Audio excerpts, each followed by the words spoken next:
100 জন অনেক অনেক জনকে নিয়ে একটা আলোচনা, কেমন হলো আলোচনা? ধন্যবাদ আপনাকে।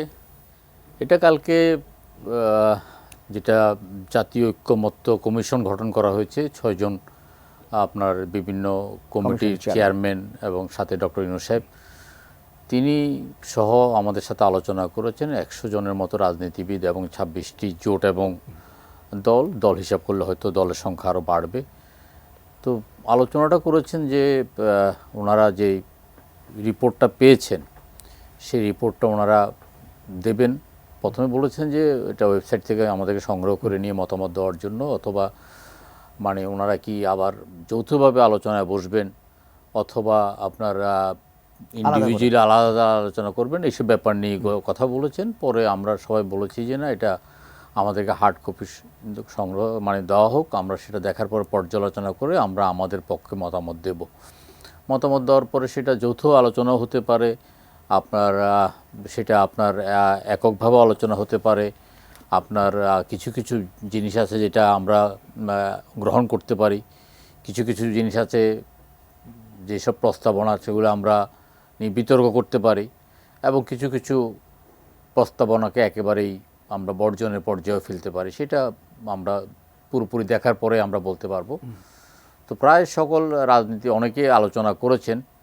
তো সেখানে যে সবাই যে প্রাসঙ্গিক ছিল এমন না, কিছু অপ্রাসঙ্গিক রাজনীতিবিদও সেখানে আপনার গিয়েছেন। তো ওনারা কোন ক্রাইটেরিয়াতে কিভাবে আপনার প্রধান উপদেষ্টার সাথে যান সেটাও আমরা বুঝতে পারি না। তো আমরা তো 15 বছর আন্দোলন সংগ্রাম, বিশেষ করে গত 24-এর আপনার নির্বাচনকে কেন্দ্র করে তার 2 বছর আগে থেকে আমরা রাজপথের রাজনৈতিক দলগুলোর মধ্যে একটা ধরনের ঐক্যমত্য পোষিত করেছি আমরা। এর মধ্যে 18 নির্বাচনের পরে যারা বিরোধী দলে ছিল অনেকেই আপনারা বিভিন্ন রকমভাবে রাজনীতি থেকে অবসর নিয়েছে, অনেকেই আপনার বিএনপি দলীয় জোট থেকে তারা সরে গিয়েছে বিএনপিকে আপনার দোষারোপ করে, অনেকেই আপনার সরকারের নির্যাতন নিপীড়ন সহ্য করতে না পেরে বিভিন্ন রকমের আপনার আপোষ মীমাংসাতে ছিলেন, তারাও সেখানে উপস্থিত হয়েছেন। যদিও আমরা খুব বেশি কথা বলিনি এইসব বিষয় নিয়ে। বলেন না, আপনি তো বলছেন না, ভবিষ্যতে না, আমি একটা কথা বলেছি, যারা 24-এর নির্বাচনে অংশগ্রহণ করেছে বা 14 নির্বাচনে অংশগ্রহণ করেছে তারা তো বাংলাদেশের রাজনীতি অপ্রাসঙ্গিক হয়ে গেছে। এই অপ্রাসঙ্গিক রাজনীতিবিদদেরকে নিয়ে তো আমরা কোনো আলোচনায় অংশগ্রহণ করতে পারি না। এর আগে আপনার মনে আছে যে যখন বঙ্গভবনের শপথ অনুষ্ঠানে আমরা কিছু অনাহত ব্যক্তিদেরকে দেখেছি, এবং সংলাপের মধ্যেও কিছু অনাহত ব্যক্তিদেরকে দেখেছি। প্রধান উপদেষ্টার কাছে দায়িত্বহীন কণ্ঠে বলেছি যে ওই কাদের সিদ্দিকী, তারপরে আপনার ওই যে মেজর মন্নান অথবা আপনার জাতীয় পার্টির এদের কেউ যেন অংশগ্রহণ করতে না পারে। তো এখন তারা কেউ অংশগ্রহণ করছে না।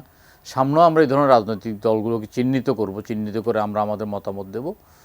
তবে মোদ্দা কথা হলো যে সেখানে আলোচনার মধ্যে যেটা হয়েছেন, ডক্টর আলী রিয়াজ সাহেব তিনি একটা বক্তব্য দিয়েছেন এবং বলেছেন যে আমরা চাইলে আমরা পরস্পর পরিচিত হতে পারি এবং 2-4 কথা বলতে পারি।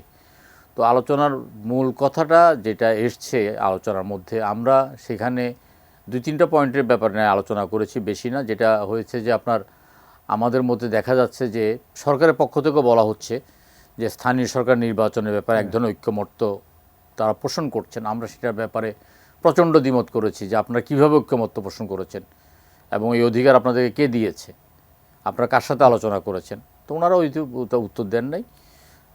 আমরা যারা আলোচনায় অংশগ্রহণ করেছি আমাদের মতে শতকরা আপনার 90%-এর বেশি, মাত্র 2-3টি রাজনৈতিক দল ছাড়া প্রত্যেকেই সর্বাঙ্গে আপনার জাতীয় সংসদীয় নির্বাচন, সর্বাঙ্গে জাতীয় সংসদীয় নির্বাচনের পক্ষে কথা বলেছেন।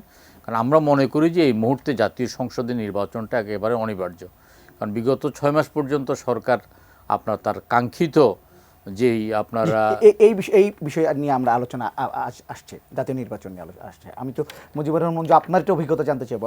আমার কাছে একটু কেমন লাগে যে একটা আলোচনা হচ্ছে, প্রায় 4 ঘন্টার মতো আলোচনা হচ্ছে সব কিছু মিলে, কিন্তু লোক দেখলাম 100 জনের মতো রাজনৈতিক নেতারা বা জোটের নেতারা সেখানে গেছেন। এত লোককে নিয়ে একটা আলোচনা করা, সেখানে কি আসলে আজ কোনো একটা সিদ্ধান্তে উপনীত হওয়া যায়? শিয়া বাটার ও ভিটামিন ই সমৃদ্ধ lily glam beauty soap. Lily, always beautiful. ধন্যবাদ আপনাকে। সেলিম ভাই আছেন এখানে, দর্শকদেরকেও আপনার মাধ্যমে ধন্যবাদ জানাই। হ্যাঁ, আলোচনায় সবাই থাকলে শ্রোতাও তো লাগবে, সবাই তো শুধু কথা বললে হবে না। একটা যেমন এক একটা রাজনৈতিক দল থেকে 2-3 জন, কোথাও কোথাও আর বেশি ছিল, বিএনপি, জামাত, এদের একটু বেশি ছিল প্রতিনিধি। প্রথম হচ্ছে কালকের মিটিংটা আগের থেকে কিছুটা ইমপ্রুভ করেছে। আচ্ছা, কারণ এই ধরনের মিটিংগুলোতে সরকারের উদ্যোগে যে মিটিং থাকে সেগুলো আমরা সাধারণত জানি খুব ডিসিপ্লিনড হয়। এর আগের যে মিটিংটা হয়েছিল একই জায়গায়, আপনার এটা কি ফরেন সার্ভিস একাডেমি, ওটা একটু আগোছালো ছিল। অর্থাৎ ঢুকার সময় কে ঢুকছেন না ঢুকছেন এগুলো নিয়ে খুব একটু মান অভিমানের পরিস্থিতিও হয়েছে, কারণ রাজনৈতিক নেতৃবৃন্দকে গিয়ে দেখা গেছে সেখানে নাম আছে কি না, এই ধরনের খুব মানে একটা বিরূপ পরিস্থিতি মোকাবেলা করতে হয়েছে। সেখান থেকে তো গতবার কর্নেল অলি সাহেব রাগ করে চলে আসলেন। এবারে যেটা হয়েছে, আমরা আশা করেছিলাম যে একটা ইনভাইটেশন কার্ড থাকবে, প্রপারলি হবে, সেটাও হয় নাই। যাই হোক, ওনারা আগের মতোই কিছুটা হোয়াটসঅ্যাপে মেসেজ দিয়েছেন, তবে এবার যেটা ছিল যে ওনারা রিসিভ করেছেন সামনে থেকে, তো এটা একটা ইমপ্রুভমেন্ট আগের চাইতে। সেকেন্ড হচ্ছে যে এই বসার জায়গা নিয়ে একটু ঝামেলা হয়েছে, অর্থাৎ যারা আগে গিয়েছেন তারা দেখা গেল যে মানে সামনের সারিতে বসেছেন, আবার আগে গেলে আগে পাবেন। হ্যাঁ, জি জি। তো সিনিয়ররা যারা গিয়েছেন স্বাভাবিকভাবেই তারা অনেক যে পেছনে গিয়ে বসেছেন, তো পরে দেখা গেল যে ওনাদের কাউকে কাউকে সরিয়ে এদিক সেদিক করে বসাতে হয়েছে। তো মাত্র 100 থেকে 110-12 জনের মতো অতিথি ছিল। যেহেতু তারা আগে থেকেই নাম কনফার্ম ছিল যে এই অতিথিরা আসবেন, সুতরাং তাদের একটা সিট মানে প্ল্যানিং থাকতে পারতো যে সিনিয়র নেতারা সামনে বসবেন, অপেক্ষাকৃত যারা কম তারা পেছনে, বা এভাবে বসাতে পারতেন। তবে সেটার জন্য আয়োজকদের পক্ষ থেকে অবশ্য দুঃখ প্রকাশ করা হয়েছে যে এটা ভবিষ্যতে ওনারা রাখবেন। আরেকটা ইমপ্রুভমেন্ট হয়েছে, কালকে একটু এন্টারটেনমেন্টের ব্যবস্থা ছিল, যেটা আগে ছিল না। এটা আমি একটু হালকা করে বললাম। এখন যেটা সেটা হচ্ছে আসলে বিষয়, কালকের মিটিংটার কোনো নির্দিষ্ট এজেন্ডা ছিল না। আমরা প্রথম থেকে জানতে চেষ্টা করছিলাম যে এই মিটিংটা আসলে কিসের উপরে।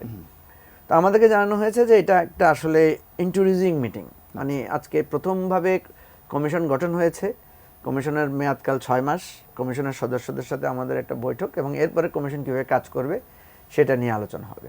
কিন্তু যেটা সেলিম ভাই বলেছেন যে অনেকেই অপ্রাসঙ্গিকভাবে তারা মূল আলোচনায় চলে গেছেন, যে আমাদের এই প্রস্তাব ওই প্রস্তাব, যেমন উনিও বলেছেন যে স্থানীয় সরকারি নির্বাচন আগে হবে না পরে হবে, এটা কিন্তু কালকের বিষয়ে ছিল না আলোচনার। কিন্তু কেউ না কেউ হয়তো ওইটা বলেছেন, ফলে কাউন্টার কথা এসেছে। তারপরে ধরেন অনেকে এই প্রস্তাব থাকা উচিত, সংবিধানে এটা থাকা উচিত না, এই ধরনের আলোচনাগুলো শুরু করেছেন। তো এই জায়গাটা কালকে কিন্তু এজেন্ডা ছিল না, এজেন্ডার বাইরে অনেকে কথা বল, যদিও বারবার বলা হচ্ছিল যে আজকে এটা আমরা আলোচনা করব না, আমরা আলোচনা করব পরে এটা নিয়ে। আজকে শুধু আপনাদের প্রসেসগত কোনো কথা থাকলে আপনারা বলেন, বা আপনাদের কোনো বিশেষ কথা আছে কিনা। আমরা অনেকে আমাদের যে কথা ছিল, কিছু কথা আমরা সুযোগ পেয়েছি সেখানে আমরা বলেছি, কোনোগুলো প্রাসঙ্গিক ছিল, কোনোটা অপ্রাসঙ্গিক ছিল, এটা সত্য কথা। তবে আমি মনে করি যে একটা ভালো মিটিং হয়েছে। আচ্ছা, মিটিংয়ে উপস্থিতি নিয়ে কিছু কথা এসেছে, যেটা সেলিম ভাই সেখানে রেজ করেছিলেন, যে যারা আমাদের আন্দোলনের সহায়ক শক্তি ছিল না, কোনো কোনো ক্ষেত্রে তারা আমাদের আন্দোলনের বিপক্ষে ভূমিকা রেখেছেন, এরকম লোকেরাও ইনভাইটেশন পেয়েছেন, এবং কেউ কেউ পাননি। এগুলো নিয়ে কিছুটা ইয়ে তো থাকেই, এটা হতেই পারে। তো আমার যেটা মনে হয়েছে যে সরকারের উদ্যোগে, সরকারের যেহেতু অনেক অর্গানোগ্রাম আছে, অনেক স্টাবলিশমেন্ট আছে, এই ধরনের মিটিংগুলো খুবই গোছানো, খুবই সুন্দরভাবে হওয়া উচিত। এবং কালকের মিটিংটা অনেক গোছালো হয়েছে আগের তুলনায়।